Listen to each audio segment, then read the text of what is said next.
le choix, je te c'est le maire, le choix de Deloitte, on ne disait pas que Cossien ne faisait pas sa job. Le choix de Deloitte était un choix logique compte tenu que c'était les mêmes qui représentaient la ville de l'ancienne Norette. Et on s'attendait, d'une part, on voulait simplifier la démarche, puis on voulait aussi réduire les coûts. Parce que Deloitte allait facturer la différence, juste la différence des coûts là, qui s'appliquaient à Saint-Augustin. Donc, il y avait une économie bien réelle qu'on ne vivra jamais, là, parce que là, si on donne le contrat à notre fournisseur, éventuellement, ça va coûter pas mal plus cher que ça aurait coûté avec Deloitte. Et c'est pour cette raison qu'en janvier 2015, donc 6 semaines avant de donner le mandat de loi, ils ont adopté ici une résolution pour le donner à Cossien. C'est pour ça, c'est parce que c'est important d'aller avec Deloitte. 6 semaines avant, on le donne à Cossien. Là, il y a l'entente sur la table. On va recruter des rosiers, puis on se dépêche à escoler sur Deloitte pendant le temps des fêtes. Écoutez, là, c'est épouvantable d'entendre ça. De dire qu'il y a eu des grandes réflexions. Il y a eu des grandes réflexions, alors que 6 semaines avant, on prenait une résolution pour donner le mandat à Cossien. Tu sais, à un moment donné, là, c'est un peu... C'est une démonstration éloquente que les sentiments de culpabilité et le bon jugement ne font jamais bon ménage. Et on vient d'assister... C'est n'importe quoi, M. le maire. Vous êtes en campagne électorale, puis c'est ça que vous êtes en train de faire. Vous dites n'importe quoi, M. le maire. Ça a l'air à vous fatiguer, cette campagne électorale-là. Ah oui, ça me fatigue. Moi, j'espère que vous allez vous présenter à la mairie, puis on en fera une campagne électorale en septembre ou octobre prochain. En attendant, là, moi, c'est pas cette histoire-là de campagne électorale. Mais vous me lâchez que ça, une campagne électorale, c'est un mois avant. Quand je vais vous présenter à la mairie, parce que vous avez dit aux journalistes, j'ai dit que la vie est une campagne électorale. Non. Mais oui, c'est ce que j'ai dit aux journalistes, la vie est une campagne électorale. Donc, dès le lendemain d'une élection, tout le monde tombe en campagne électorale. Il y en a qui la perdent, il y en a qui la gagnent. Mais lorsque je me suis présenté à la mairie, ma campagne électorale, à ce que je cherche, je ne l'ai pas commencé 2 ans puis 3 ans avant. Je l'ai commencé 1 mois ou 2 avant, puis ça va. Donc, arrêtez de vous énerver avec les campagnes électorales, puis je vous invite, je serais vraiment content que vous vous présentiez à la mairie en novembre 2017, ça va me faire plaisir. Et là, à ce moment-là, je vous invite à commencer votre campagne, parce que ça avait l'air d'avoir besoin de beaucoup de temps, ça a l'air de votre perception des choses.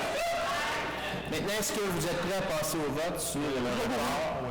Oui, donc, qui est en faveur du report de la résolution que je viens de présenter? Qui est contre? On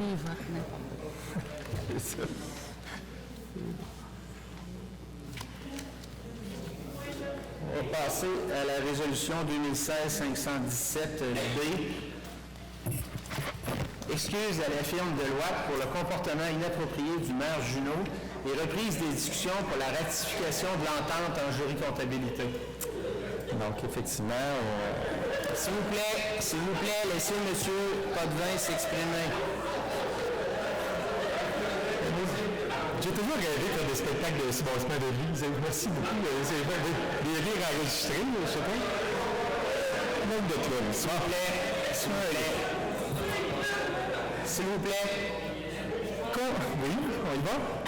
Considérant que depuis le mois de janvier 2016, le Conseil tente de ratifier une entente en jury comptabilité avec la firme Deloitte afin d'être appuyé par des experts dans le litige sur la quote-part d'agglomération.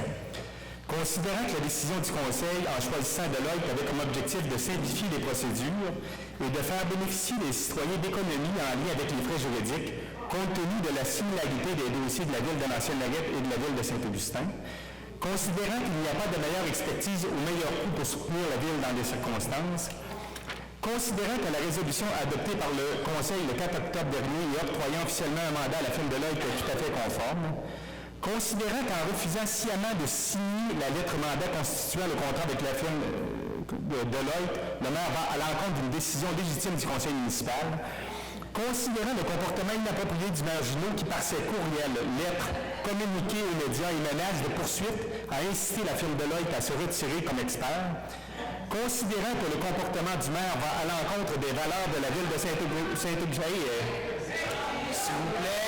S'il S'il vous plaît. Avez-vous des oreilles ou juste des... S'il vous plaît, merci. Considérant le comportement inapproprié du maire qui, par ses courriels, lettres communiquées aux médias et menaces de poursuite, a incité la firme Deloitte à se retirer comme expert. Considérant que le comportement du maire va à l'encontre des valeurs de la ville de Saint-Augustin et de ses citoyens. Considérant que la firme Deloitte bénéficie de la confiance des membres... Monsieur le maire, pouvez-vous sortir les gens qui ne sont pas capables de garder l'ordre, s'il vous plaît, parce que ça devient difficile. Considérant que la firme Deloitte bénéficie de la confiance de la majorité... C'est-tu des problèmes, mon vieux? Considérant que la firme Deloitte bénéficie de la confiance de la majorité des membres du Conseil, considérant que le retrait de Deloitte et la nécessité de faire affaire éventuellement avec un autre fournisseur pourrait affaiblir la position de la Ville dans sa capacité à récupérer des millions de dollars, considérant que cette situation entraînera inévitablement une augmentation significative des coûts des services professionnels en jury comptabilité, il est proposé par Louis Potvin et appuyé par François même, de mandater le directeur général afin qu'il transmette au nom de la Ville de Saint-Augustin une lettre d'excuse à la firme Deloitte afin de souligner que le comportement du maire dans ce dossier... Monsieur le maire, point d'ordre, là. Oui. Bon, s'il vous plaît, je vous demande de laisser finir M. Potvin. S'il vous plaît. Merci. De mandater le directeur général afin qu'il transmette au nom de la Ville de Saint-Augustin une lettre d'excuse à la firme Deloitte afin de souligner que le comportement du maire dans ce dossier ne reflète pas la position et les valeurs du Conseil. Telle lettre devra préalablement être approuvée par le conseiller Louis Potvin. S'il vous plaît. S'il vous plaît. S'il vous plaît, laissez M. Potvin terminer. Merci. S'il vous plaît. De réitérer à Deloitte la confiance... S'il vous plaît. De réitérer à Deloitte la confiance de la majorité des membres du Conseil et qu'ils demeurent les mieux placés pour représenter la Ville dans ce litige. De mandater le directeur général pour reprendre des discussions avec Deloitte afin de ratifier l'entente en jury comptabilité et leur confirmer la légitimité de cette entente. Que cette résolution soit transmise à M. Jean Blouin, associé chez Deloitte, ainsi qu'aux différents intervenants de Deloitte qui ont été interpellés par le maire dans sa lettre du 20 octobre dernier. Qu'une copie de cette résolution soit également transmise au député de la circonscription Louis Hébert Samanade, ainsi qu'au ministre des Affaires municipales et de l'occupation du territoire, M. Martin Coiteau. S'il vous plaît. S'il vous plaît. Très édifiant pour ceux qui vont écouter. S'il vous plaît. Bon. Alors, je vais demander le vote là-dessus. Le proposeur et l'appuyeur ont été nommés pendant la lecture. Et là-dessus, moi, je voudrais simplement signifier ceci. On ne reviendra pas sur toute la question de Deloitte. Je pense qu'on a eu la discussion. Si les conseillers veulent en parler, ils le feront. Moi, je dirais que tout ça là, me semble relever beaucoup de la démagogie et que ça fait je les sens très excités et contents qu'on parle d'aglo. Parce que ça, c'est agréable. Tout était la faute de l'aglo. Et ça fait une belle diversion, puis vous m'excuserez, je me suis pris quelques notes, sur les salaires versés en trop, sur l'adoption de règlement d'emprunt de 34 millions pour le complexe sportif non conforme à la loi. Une belle diversion sur les 15 millions dépensés en infrastructure sur le secteur des campus intercommunautaires, alors que le règlement mentionne que ça doit être 100 aux frais du promoteur, alors c'était 100 aux frais de la ville. Une belle diversion sur l'activité payée 8 millions, vendu 3 millions, sur une place de génération dont le total avoisine les 5 millions pour lesquels il y a eu un règlement d'emprunt où il y a eu signature de registre pour un emprunt d'1,2 quelque chose millions et que les gens ont signé pour qu'il y ait un référendum qu'il n'y a pas eu parce qu'on a contourné tout ça aussi. Une belle aussi diversion sur le centre Jean-Marie Roy où 17 millions ont été dépensés jusqu'à ce jour. Il y en a à peu près autant à venir et ça va presser parce que là... il est en mauvais état, le bâtiment est non conforme au code de sécurité du bâtiment. La toiture est finie, on va en reparler un peu plus tard ce soir. La toiture, les murs, les fenêtres, le chauffage, Alouette. Et ça fait une belle dispersion aussi sur les multiples cas de contrats de plus de 100 000 octroyés en contrat de moins de 25 000 pour un même projet, et j'en passe. Donc, c'est sûr que c'est excitant de parler de Deloitte puis de l'aglo, là, mais l'aglo, c'est un problème. la répartition des coûts de quote-part et tout ça, effectivement, il y a quelque chose à régler là, puis je pense qu'on va finir par y arriver, c'est une question de temps. Mais c'est un problème parmi tant d'autres, et tant d'autres, c'est un euphémisme. Il y en a, hein? Il y en a eu, puis il y en a encore. Voilà. Est-ce que quelqu'un veut ajouter quelque chose? Sinon, que vous êtes un expert dans la diversion, vous venez de le prouver à nouveau. Ouais. S'il vous plaît. Donc, est-ce que vous voulez ajouter quelque chose? Oui. Alors, on va voter sur la proposition que vous venez de lire. Qui est en faveur? Qui est contre?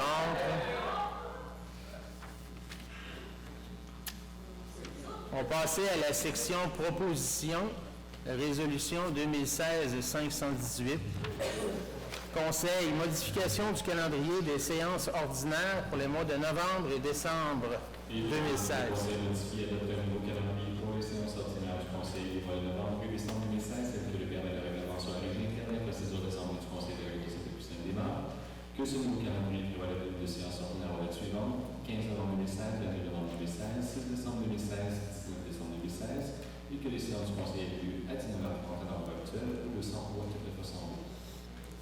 Je vais demander le vote. Ça prend un proposeur. Proposé par Mme Hamel et appuyé par M. Bodin. Alors, en fait, le 4 octobre, s'il vous plaît, le 4 octobre, on a adopté une résolution modifiant le calendrier, où il était défini un certain nombre de dates, une quantité industrielle de dates pour des séances ordinaires. J'ai indiqué ensuite au Conseil qu'ils étaient liés par le règlement, l'article 15 du règlement de régie interne, qui mentionne que les séances du Conseil ordinaire avaient lieu le troisième mardi du mois, pardon. Et donc, il y a eu tenue de séances extraordinaires les 6 et 12 octobre, là, à la demande de ces gens-là, pour, en toute urgence, modifier le règlement pour ensuite réadopter ce soir la même résolution qui avait été adoptée avant. C'est la panique totale. Et pourquoi? C'est pas très compliqué. Pourquoi?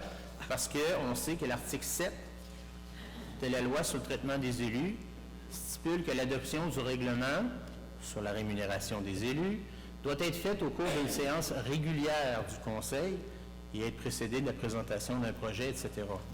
Donc, là, après 8 mois, on commence à craindre de ne pas arriver à l'adopter avant le 1er janvier. Et donc, parce qu'il faut savoir que le règlement prévoit une rétroaction le 1er janvier de l'année courante. Alors, si on dépasse le 1er janvier pour l'adoption, on va perdre chacun 6 000 $. Et d'où la panique où on ajoute des séances ordinaires à profusion pour essayer d'adopter ce règlement-là. Donc, puis là, ils l'ont adopté avant de modifier le règlement, ils ont modifié le règlement, ils l'adoptent après, puis je ne sais pas, probablement on va peut-être remodifier le règlement encore, parce que c'est une façon, et on pourrait peut-être essayer de modifier la loi aussi, ou la contourner, je ne sais pas, mais c'est la panique totale. Je peux ajouter quelque chose? Oui, bien sûr. La raison pour laquelle on a transformé les séances, il n'y a pas plus de réunions en passant, c'est que les séances extraordinaires sont devenues des séances ordinaires. La raison, c'est que dans une séance ordinaire, on peut ajouter n'importe quel sujet. Puis là, de toute façon, les séances extraordinaires étaient rendues comme ça aussi. M. Brulotte et M. le maire ajoutaient à peu près n'importe quel sujet. Ça fait que tant qu'à le vivre de cette façon-là, on a décidé de la faire officiellement. Et on voulait surtout vous donner l'opportunité d'avoir 2 périodes de questions.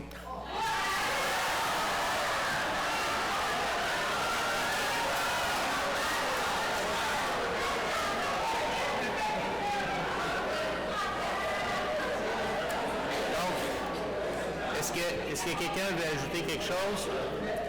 Donc, on va passer au vote sur la résolution. Qui est en faveur de l'adoption? Qui est contre? Résolution 2016-519, Direction générale, demande de prolongation de délai à la Régie du bâtiment du Québec, avis de correction numéro 1-2513-41-2578. Considérant que pour respecter les normes de la loi sur l'exclusivité, la devoir procéder par demande de soumission publique, considérant que préalablement à la demande de soumission, la devoir préparer des plans évalués une estimation du prix des travaux, considérant que d'autres travaux de rénovation sont terminés et que le Conseil désire connaître l'ensemble des coûts avant de prendre une décision définitive et se réserver la possibilité de convenir de mesures différentes avec la Régie du bâtiment et proposer de demander à la Régie du bâtiment une prolongation de 90 jours pour effectuer des travaux correctifs et de correction datée du 9 septembre 2016, numéro d'intervention 125-134-12578, relatif au centre Jean-Marie Roy, et demande à M. Justin Waller, architecte, à présenter la demande de prolongation à la régie du bâtiment et de l'autoriser à signer le formulaire de demande de prolongation des délais pour et au nom de la régie. Le proposeur. Il est proposé par M. Côté et évidemment à Ariel. Alors, sur ce dossier, s'il vous plaît, sur ce dossier, j'aimerais simplement vous rappeler,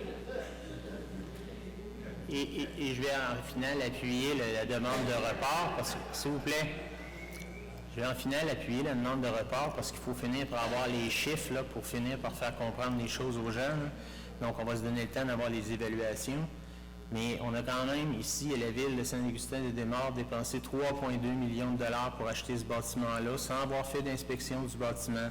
On a mis 1,5 million de dollars de rénovation pour le rez-de-chaussée. Et après donc 5 millions de dollars de dépenses, on a fait faire un programme fonctionnel et technique où on a demandé à des professionnels d'évaluer les coûts pour la rénovation et de regarder l'état du bâtiment et de voir s'il correspondait aux normes, etc., etc., etc. Ces gens-là, en février 2011, ont rendu un rapport mentionnant qu'il en restait pour près de 24 millions de dollars à dépenser en dollars de 2011 pour amener le bâtiment dans un état potable conforme aux normes. Et là, le conseil a décidé de commencer les travaux par l'intérieur, de faire la salle de spectacle en premier. Et dans le programme fonctionnel et technique que je vous invite à demander, il est disponible, vous le demandez au greffe, il est public. Il est clairement mentionné qu'il y a plusieurs aspects qui ne sont pas conformes aux normes de sécurité du bâtiment.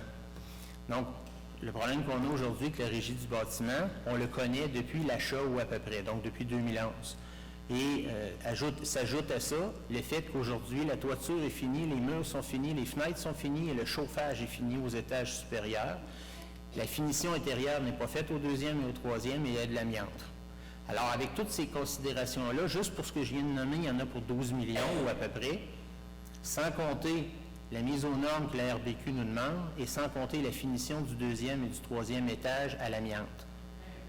Alors, votre chiffre est aussi bon que le mien. Moi, je considère qu'on a probablement mis 17 millions jusqu'à maintenant, puis qu'il reste à peu près autant à mettre. C'est peut-être 14, c'est peut-être 22, mais c'est certainement pas 8, parce qu'on sait que pour simplement l'aspect toiture, fenêtre, mur et chauffage, on en a pour 12. Et là, on n'est pas conformé à ce que la RBQ nous demande. Donc, et dans les trucs que la RBQ nous demande, ça aussi, vous pouvez le demander, c'est disponible ici à la ville, il y a 21 non-conformités. Il y en a que c'est des escaliers qui ne sont pas conformes, des rampes, des trucs comme ça, qui sont sans être mineurs. Je veux dire, ce pas des choses qui vont demander des millions. Mais il y a des choses majeures. Il faut, par exemple, la régie du bâtiment a cette belle habitude de ne pas être trop clair, histoire de mettre le problème chez le propriétaire de l'immeuble.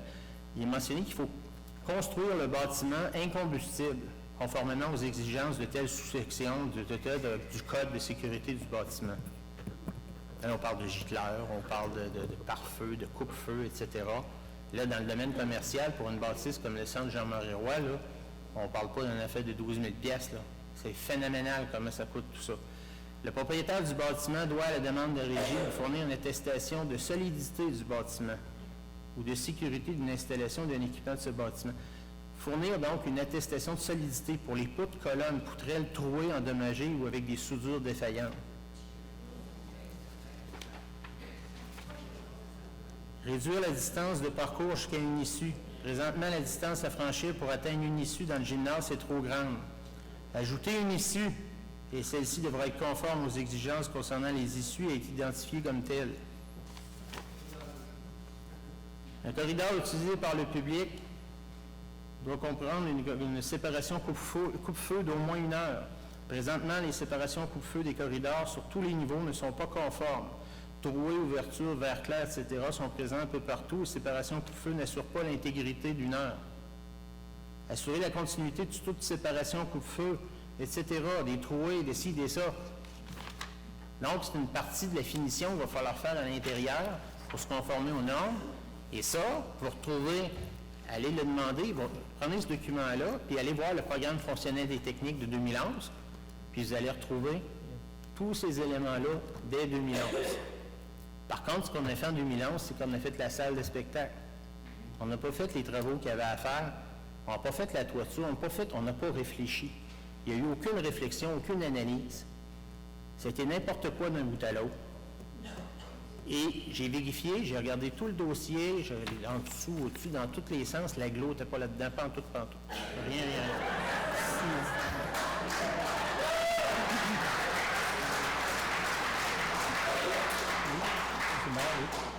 Vous pouvez y aller, M. le maire, oui? Ce qui serait important, c'est avant de se prononcer sur quoi que ce soit, c'est d'attendre d'avoir toutes les évaluations, ce qu'il va y avoir à faire comme travaux, d'une part. On a également demandé au directeur général de regarder la possibilité d'aller chercher des subventions là, pour la mise aux normes du bâtiment. Donc, il existe des programmes au niveau provincial, puis on espère au niveau fédéral aussi. Et autre chose, je vous l'annonce, j'ai l'intention de présenter au Conseil une résolution là, pour mandater, pour qu'on monte un dossier complet concernant le centre Jean-Magawa pour expliquer la situation, ce qui s'est passé, les avenues, les alternatives qui existent en ce qui concerne le centre Jean-Magawa et les coûts de ces alternatives-là. Donc, pour vous donner l'heure juste, un dossier complet concernant ce dossier-là qui va être tout à fait objectif. Donc, il ne sera pas... parce que là, on dit n'importe quoi. On veut que... Regardez, c'est pas nous qui allons l'écrire, là. Ça va être des gens qui sont complètement objectifs qui vont écrire le rapport. Puis on va conviendra au niveau du conseil, avec l'ensemble des intervenants du conseil, qu'est-ce qu'on devrait mettre dans ce rapport-là. J'aimerais, s'il vous plaît, j'aimerais rappeler qu'on est en appel de proposition sur ce centre Jean-Marie Roy-là. Et donc, là, je vois mal comment ça peut être compatible là, de demander tout de suite tout ce que vous venez de mentionner là, alors qu'on est en appel de proposition. Puis que si je me fie à vos espoirs, ben on va avoir quelqu'un qui va arriver puis qui va vouloir l'acheter, puis ça va aller. Donc, pas l'acheter, devenir copropriétaire, devenir je ne sais quoi, avoir des projets, là, des idéateurs, etc., mais les gens qui vont se présenter, donc, on n'est pas, donc, je ne pas pour le rénover avant de collaborer avec eux. On va peut-être attendre de voir ce qu'on nous propose. Je comprends mal votre histoire. Et je comprends mal aussi quand vous parlez d'élaborer un dossier d'évaluation de ci, de ça. Ça a été fait par les firmes d'architectes à maintes reprises. Je ne sais pas où vous voulez aller avec ça. Regardez, non, c'est les autres, je comprends, mais seulement vous n'êtes pas habitué de regarder par en avant. Vous êtes habitué de regarder par en arrière. Quand on regarde par en avant, on regarde différentes alternatives. Quand on regarde par en avant, il faut évaluer différentes alternatives et on n'en regarde pas juste une. C'est ce qu'on va faire dans ce cas-là. Et effectivement, mais vous nous avez dit, si vous êtes aussi bon négociateur avec la Ville de Québec que vous l'êtes avec des futurs entrepreneurs ou des futurs partenaires, on n'est pas sorti du bois. Parce que là, vous mettez vos propos ne font que nuire à ce dossier-là. Présentement, tout ce que vous dites, tout ce que vous faites, ça nuit à la possibilité... S'il vous plaît. Madame, vous arrêtez pas depuis tantôt. C'est quoi votre nom, là? Avez-vous des problèmes? Vous avez... regardez, monsieur le maire, pouvez-vous, s'il vous plaît, lui demander de ne pas tirer de la salle depuis le début de la rencontre, qu'elle crie, qu'elle... Je comprends que... Est-ce que vous avez d'autres choses à ajouter? Non. Je comprends que, en fait, on peut voter, là, mais je pense que, allez-y, ceux qui sont en faveur du report. Pardon, pas du report, de la proposition, excusez-moi. Ceux qui sont en faveur de la proposition. Oui. Donc, résolution 2016-520, direction générale, entente hors cours, Jean-Claude Desroches. Il propose de retirer l'entente hors cours entre la Ville et M. Jean-Claude Desroches, le dossier 200-17-019-680-149 et 200-7-02025-6-145. Un proposeur. Proposé par M. Godin et appuyé par Mme Amélie. Donc, vous comprendrez qu'il est intervenu une entente hors cours entre M. Jean-Claude Desroches et la Ville. Et, voilà. Résolution 2016-521, greffe, adoption du calendrier des séances pour 2017. Il proposait d'adopter le calendrier des séances ordinaires de 2017. Je vois pour mémoire que les séances du Conseil aient lieu à 19h30 à l'endroit habituel au 200 route de Fosson-Beau. Un proposeur. Il proposé par M. Côté et appuyé par M. Marcotte. Résolution 2016-522, greffe, main levée, lot 5 989 893 rue de Singapour. Il proposait de consentir à la réalisation de tout droit de résolution découlant de la clause résolutoire relative à l'obligation de construction résultant d'acte publié au bureau de la publicité des droits de circonscription foncière de Portneuf sous le numéro 22 382 357 et affectant le lot 5 989 893 au cadastre du Québec, circonscription foncière de Portneuf, selon les conditions substantiellement conformes au projet de joint en mémoire et le maire et le greffier ou leur suppléance autorisé à signer l'acte de main levée. Un proposeur. Il est proposé par M. Potvin et appuyé par M. Côté. Donc, une main levée, c'est lorsqu'on vend un immeuble, donc un terrain essentiellement, dans le parc industriel, règle générale, on s'assure de mettre des clauses qui obligent l'acheteur à construire dans un délai de 2 ans ou 3 ans. Et lorsque les gens, par la suite, lorsqu'ils se sont conformés à ça, veulent faire une transaction quelconque, le notaire, l'institution financière ne va pas apprécier qu'il y ait cette clause-là qui vient lier l'immeuble. Donc, il nous demande une main levée, ce qui veut dire qu'on renonce à ce droit-là, mais on y renonce parce que l'obligation a été remplie. Donc, nous, il n'y a pas de problème.